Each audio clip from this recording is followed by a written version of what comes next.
The first time I ever saw kilos of cocaine and heroin, I was quite disappointed, if that makes sense. I don't know what I was expecting. I don't know why I thought it'd be like a magic dust or I don't know why I thought, but I'll give you some backstory. So basically, when I was in Peckham, I weren't really shotting. I weren't really doing. Then when I moved to East London, that's when it started. One of my older brothers from the area was shotting food, and he used to roll around with the Jamaicans from the local area, and they had a very good line. They had a very good line. And me moving the area trying to make money, I said, look, I need to make money. He's like, all right, cool, I can start working with him, right? So I remember now, this is the first time I knew I even had to start bagging up and everything. So like, I remember I used to burn the tip of my fingers a couple of times, because with the crack cocaine, it's more solid, right?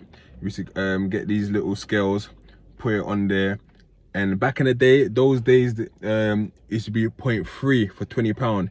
It was 0.3 grams would be £20. I don't know what the prices are right now, but 0.3 would be £20 for both heroin and crack cocaine, right?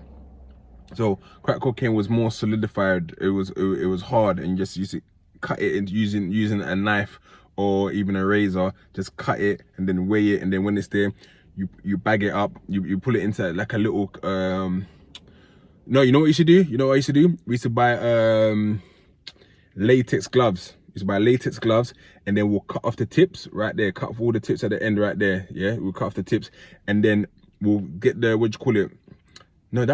Yes. Hang on, yes, I'm right. The latex gloves was for the heroin, and the crack cocaine will just get cling film. With crack cocaine, because it's solid, you just sort of break down the weigh it up to what you wanted with 0.3, wrap it up into your, what do you call it, into the cling film, and then you burn the tips of the cling film so it stays solid. And with the heroin, we used to buy latex gloves, cut off the latex gloves, it turns into like a little pocket, and then you get a spoon, and because the heroin was more powdery, you get the spoon and you'll tip it into the latex gloves, into the little finger parts, and then once it weighs what you want to weigh, you tie into a knot, and then you burn the top off so that it stays solid. Or if you didn't have that, people just use plastic bags. But that's how I learned how to start bagging up. So basically, my brother would give me like an ounce and a half every other day to start bagging up. So I weren't doing the hand-to-hand dealing. I was just doing mostly the bagging up, right? And then I used to go to the guy's house, to the Jamaican Yardie guy's house as well. And funny enough, it's such a small world. So the Yardie brother, his brother was going, like, listen to this, it's a bit complicated. The Yardie brother who used to shop with my brother, yeah, his brother, yeah, was dating some woman, and that woman's younger sister, yeah, used to go to my school in Warwick Park. One Yardie girl, she go to my school in Warwick Park, and also briefly dated my brother from Peckham as well. So it's all mad. It's like, everyone's always connected somehow, some way. People always know each other, small worlds. But anyway, I used to go there, like, pick up food, and then take the food to him, take the food back. That was my little job. Then one time now, my brother and all of them was going to Jamaica. So I was tasked with looking after the line. So this is the first time I'm looking after the line. I'm feeling like responsible. So he was in Jamaica, so my task was to make money, keep the line going, go and do deliveries. I had my little pedal bike, and then what I'll do when I make enough money and he's out in Jamaica having this good time, I'll send him a Western Union, right? So anyway, I'm doing that, and one time now, yeah, like, I get a call, and someone's called the line. I've gone to go and link him, and it's actually one of my brother's friends. He was on food. And I was shocked. I called my brother like, yo, ain't that your brethren? He's on food. He's like, yeah. So my brother was shotting his own brethren food. I don't know if that's, well, I don't know how tight that brethrens were. Remember the guy used to be around back in the day, but at the same time, like, bro, like, don't these, like, olders know? How did they just start smoking food? I've told the story before how the older who tried to rob me, who did rob me, how they started doing food. But I remember, and this guy was quite intimidated, quite a big lad. So he always used to, your brother says it's all right, your brother says all right. And also I couldn't get food to my brother all the time because he's Jamaica. So Like I end up ticking him like a good 2 bills. And then I'll call him again, yeah, no what man, like it will bring like a £10 and then he'll be like, yeah, I'll sort out the rest when your brother's back. Then I'll go for my brother, piss off, what are you doing? Start giving him food, start giving him food. But like, you're sharing food to your own friend anyway, sort of thing. But I got to the point that where I started like doing it around the Camden Town area. So there's different places I was go to, different, and that never tick a crackhead. Never tick someone who's on drugs. Don't sell drugs anyway. Don't sell drugs anyway. But ticking people who are on drugs, they'll tell you whatever they want just to get the drugs. And I was a bad businessman at doing that. I think that's why I probably excelled more in doing security van robberies than doing than being a drug dealer. But anyway, like I said, I only stopped selling drugs after I see the effects it has on even some family members and so on. And I told you guys the story about when I moved to Hackney and started up my own line off the back of obviously previously working with my brother. Anyway, so my brothers, they're all in Jamaica, they're having a good time. So I'm working one of these lines in the local area and so on. And then he called me and go, yo, there's a big shipment coming and you're gonna have to go to the house, the house. This wasn't even a trap house. This was the house where the brother actually stayed, the Jamaican brother actually stayed, but there's people always in and out there, like no one knew that kind of where it was and so on. But this way everyone used to just go and jam and chill, but it's actually where he lived as well. So it wasn't even like a trap house or a band or nothing like that. It was just a house that where everyone chilled. So like, yeah, you're gonna have to go to the house. Yeah, you're gonna have to go to the house because someone's coming to deliver some food and that, innit? So I'm like, cool. So I come in some big Englishman. He's a black guy, but I expected to be like a yardie, but like a Englishman basically. And he come and he's like, yeah, he's come to the house and like he had like a big rucksack. You open up and it's like slabs. I don't know how to explain it. It's like a slab of heroin. Like, you know when you got like a slab on a pavement like that, but like in a rectangle sort of shape, yeah. And he's like, yeah, that's the key. I'm like, rah. I don't know what I expected. I expected to see something like me, but yeah, that's a key. And I figured, right, that's just and I remember them trying to mash it up, like to cut it up, and then break it down and start to give and start weighing it off, so breaking it down into ounces and that. And I was meant to hold I think to take 6 ounces and go and take those 6 ounces to go and pebble up again as well. So at that time, selling drugs, yeah, you're not even seeing the effects, yeah, that you're having on the community, on the people that you're selling. All you're thinking about at young age is the money, is the money, is the money, is the money.